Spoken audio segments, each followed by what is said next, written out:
Hello everybody, my name is MyMind, and today I'll be showing you my latest MOC. Now while I'm working on the Sionis shipping yard, I decided to work on another side project based off of a video game called Death Road to Canada. Death Road to Canada is a 2D zombie survival game. I'm not really sure how to explain it other than that. It gives you a bunch of different scenarios, and basically you start in Florida and you're trying to make it to Canada during the zombie apocalypse, because Canada is the only safe place in the world, and it somehow survived the zombies. So hopefully your survivors can make it there. And I have failed many times, and I've only made it there once.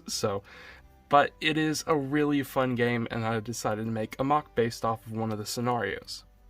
So while driving along on your way to Canada, there's some different scenarios you can run into.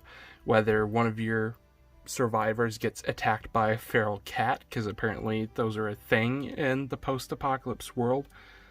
There's also bears that can attack you.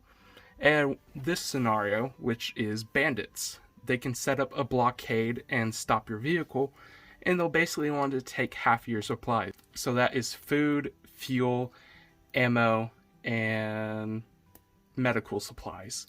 That's all they take from you. They don't take any of your weapons, but you can stockpile a bunch and trade them off for food and other stuff at trading camps. And so I decided to make the bandit scenario. And so you can see these guys over here have set up a blockade with these cement blocks, which are supposed to be based off things you'd see on a highway. Like these would separate roads, and just to stop cars from accidentally going to the other side, or if someone loses control of their vehicle, then it'll stop the vehicle before it hits the other side. But normally you'd see those on a highway, and I just wanted to put those there as sort of the blockade, but I could imagine them using some other material. I also have the vehicle for our survivors, which is me and two other random survivors, because you can pick them up on your way to Canada. You run into random people, and you can either recruit them to your team or just leave them behind to survive on their own.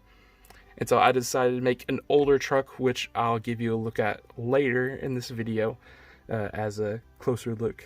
But as you can see, it swerved off the road and hit the railing, which there's a lot of railing that lines up.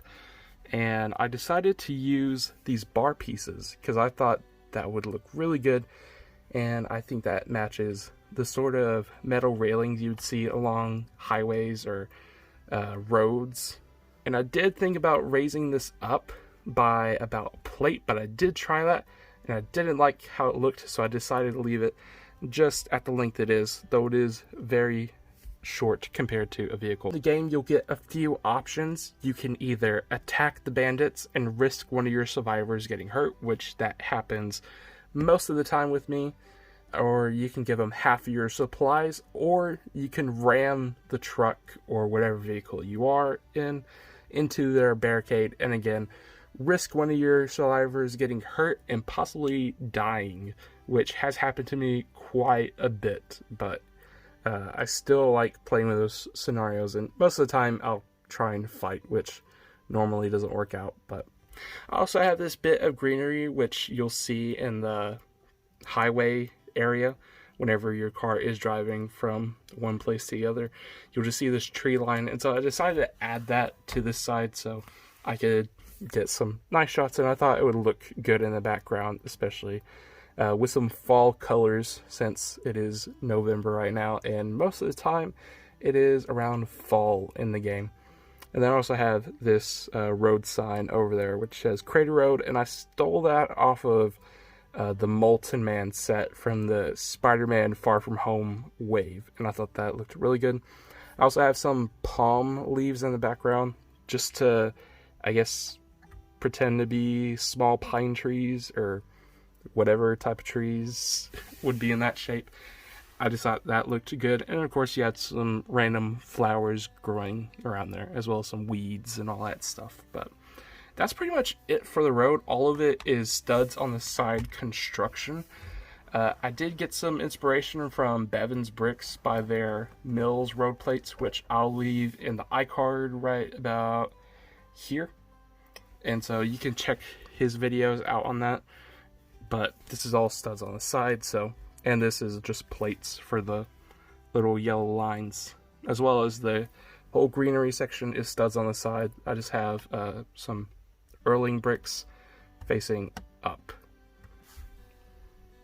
So here is the custom truck I've made for this MOC. I didn't base it off of any one particular truck, though I did take a lot of inspiration from the 60s Chevys, because I do like the design of those trucks. But the cabin area is definitely way too big to be a 60s Chevy. I think if I were to make it possibly 2 studs shorter, then that would look more like it, but I wasn't going for any particular truck.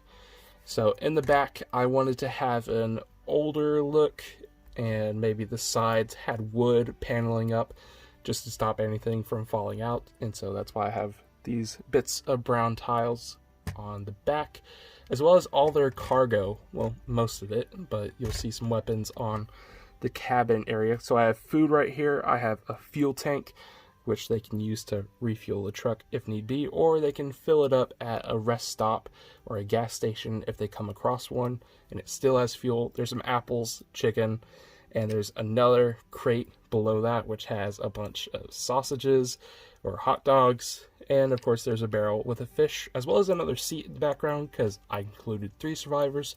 There's 2 seats up front, so 1 seat in the back for the extra passenger. And then as far as the cabin, there is 2 seats, but you can't really fit figures in there because of the shoulders of them. So, and there is no like one piece. I just had to peel off the tiles to get to the interior. And you can see the seats in there as well as the steering wheel. There's nothing up front. I probably should have added like airbag or something up there.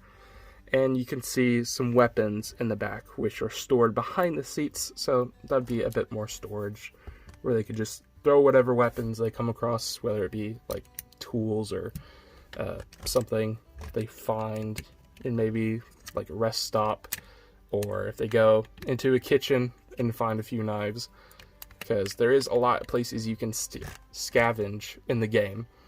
And that's pretty much it for the truck. I'm not that great when it comes to building custom vehicles, but I did have fun just messing around with the design, especially with trying to fit all this stuff in the back section. I just like how that looks and how it turned out, because in the zombie apocalypse, you are going to try and fit as much stuff as possible to the back of your vehicle, especially if you're trying to make a trip to Canada when you're starting in Florida. You'll want to bring a lot of supplies there. So that's going to do it for this MOC showcase. I hope you peeps did enjoy it. And this is just one last look at it with my sig fig driving the truck all by himself, making his way to Canada. Let me know if you play Death Road to Canada in the comments. I'm interested to see if anyone else has played that and how far you've made it, if you've actually made it to Canada and how many times, or if you've just failed like I have a lot.